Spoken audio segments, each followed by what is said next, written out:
Matagumpay na nasamsam ng mga tauhan ng Bohol PNP ang tinatayang 6.8 milyong pisong halaga ng hinihinalang shabu sa ikinasang bypass operation na nagresulta rin sa pagkakaaresto ng isang high-value individual. Patrolwoman Nikia Cañedo sa balita.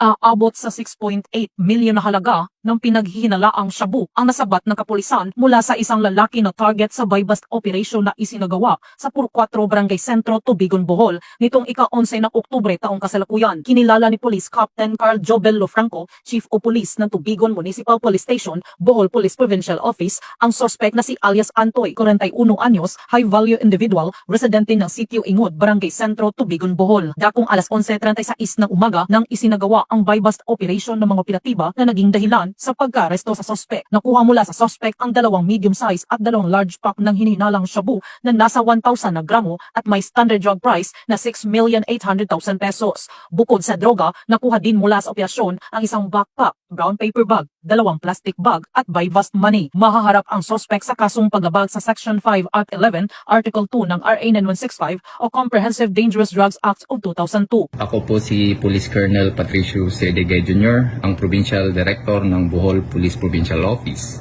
Ang tagumpay na ito ay bunga ng masusing pagmamanman at koordinasyon at walang sawang dedikasyon ng ating mga kapulisan laban kontra iligal na droga. Sa pamamagitan ng ganitong mga operasyon, ating pinatutunayan na seryoso ang Bohol PNP sa pagpapanatili ng kapayapaan at kaayusan sa ating lalawigan.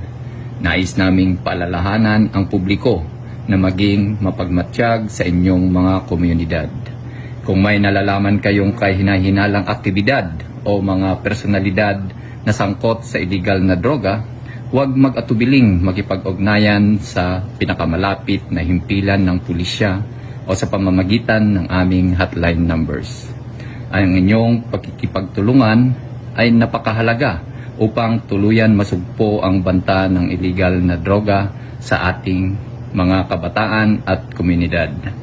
Patuloy nating ipagmalaki ang ating kooperasyon sa PNP.